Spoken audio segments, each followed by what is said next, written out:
Menteri Keuangan Purbaya Yudi Sadewa sebut kapal pengeruk lumpur bantuan ke Aceh tertahan karena harus bayar cukai 30 miliar. Menurut keyakinan saya, ini masalah koordinasi. Gimana menurut keyakinan kalian? Tulis dalam kolom komentar ya. Ada rupanya perusahaan yang dipinjam kapal keruknya lewat TNI, lewat Menhan, tapi ada isu bea cukai katanya karena itu dari kawasan ekonomi khusus dimasukin ke sini harus bayar cukai 30 miliar. Saya bingung, mau bantunya mesti bayar. Jadi begitu laporan sampai saya langsung saya bilang udah abolish. Jadi kapalnya sudah jalan ke sini, nggak usah bayar cukai. Nanti kalau selesai tapi dibalikin ke sana lagi, itu yang paling penting. Momen ketika Pak Purbaya tanggapi isu bea cukai beri pajak untuk barang bantuan untuk bencana sumur. Katanya orang keuangan pajak nggak ini bea cukai segala macam nggak ada hatinya katanya. Barang-barang bantuan buat bencana kok dipajakin juga, nggak ada seperti itu sebetulnya, asal melalui prosedur tertentu. Ya tinggal lapor aja ke BNPB, kita langsung pas. Itu kira-kira. Karena nanti kalau nggak ada yang nyolong-nyolong juga tuh, legal masuk. Jadi nggak benar kata beberapa media. Siapa yang ngomong dari Tempo ada? Tempo mana? Orang Tempo mana? Dari Tempo? Oh nggak ada.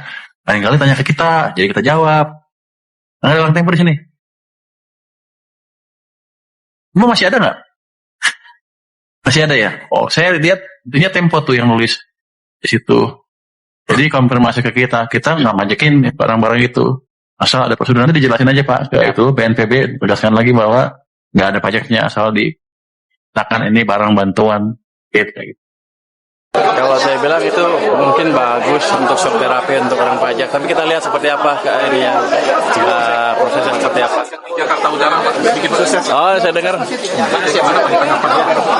Ya, kita ikutin aja prosesnya seperti apa. Kita menghormati proses yang berjalan. Kalau saya bilang itu mungkin bagus untuk shock terapi untuk orang pajak, tapi kita lihat seperti apa prosesnya seperti apa. Pada dasarnya gini, kalau ada pegawai yang seperti itu, kita akan bantu dari sisi hukumnya. Artinya jangan sampai ditinggalkan sendiri. Jadi ada pendampingan dari ahli hukum dari keuangan. Tapi prosesnya ya proses hukum seperti biasa. Jadi anak buah nggak akan kita tinggal. Tapi kalau nanti ketemu lawan bersalah ya sudah. Iya. Iya, prosesnya berjalan dan ada pendampingan hukum dari Kementerian Keuangan bidang hukum, karena nggak boleh ditinggalkan bagaimanapun juga itu pegawai Kementerian Keuangan. Tapi kita kan jalani proses hukum yang seharusnya ada. Bukan berarti itu intervensi, bukan. Kalau pernah dipanggil hukum kan ada pendampingan dari perusahaan juga begitu kan. Jadi kita nggak tinggal sendirian, tapi nggak ada intervensi juga. Jadi kalau itu dihukum di pengadilan seperti apa, di pemeriksaan seperti apa, salah apa enggak, buktinya kuat apa enggak, itu aja. Nanti kalau hasil keputusannya seperti apa. Kita juga membantu beberapa case di mana kan tadi Pak Tito bilang kita perlu kapal keruk ya. Itu ada rupanya perusahaan yang dipinjam kapal keruknya lewat TNI, lewat Menhan, tapi ada isu bea cukai katanya karena itu dari kawasan ekonomi khusus dimasukin ke sini harus bayar cukai 30 miliar. Saya bingung, mau bantunya mesti bayar.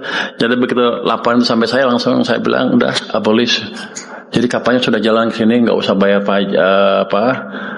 cukai. Nanti kalau selesai tapi dibalikin ke sana lagi, itu yang paling penting. Jadi nanti kalau Pak Tito mau pinjam dari tempat-tempat lain yang sejenis yang ada kendala seperti itu harus bayar cukai segala macam, lapor ke kita langsung kita bypass dan itunya kita pakai. Kan keterlaluan kalau orang mau bantu aja kita pajakin. Bayangkan sedang menghadapi banjir dan longsor. Tapi yang datang duluan bukan bantuan melainkan tagihan. Menteri Keuangan Purbaya Yudi Sadewa mengaku heran. Kapal keruk untuk penanganan darurat bencana justru diminta membayar cukai hingga 30 miliar rupiah. Karena berasal dari kawasan ekonomi khusus. Kita mau bantu saja masih disuruh bayar, ujarnya dalam rapat di DPR. Kapal keruk itu sebenarnya dipinjam dari perusahaan melalui koordinasi TNI dan Menteri Pertahanan. Alatnya dibutuhkan cepat untuk mempercepat pemulihan di daerah terdampak. Lalu apa yang terjadi? Purbaya memutuskan satu hal, cukai dihapus. Kapal bisa langsung beroperasi tanpa pungutan. Syaratnya jelas. Setelah selesai dipakai, kapal dikembalikan lagi ke asalnya. Ia juga membuka pintu lebar. Jika ada bantuan darurat lain terhambat aturan cukai atau kepabeanan, laporkan ke Kementerian Keuangan agar bisa langsung di-bypass. Kalimat penutupnya menusuk. Orang mau bantu saja masih kita pajaki. Pertanyaannya, berapa banyak bantuan darurat lain yang tersangkut administrasi? Sementara warga menunggu air surut dan tanah berhenti bergerak?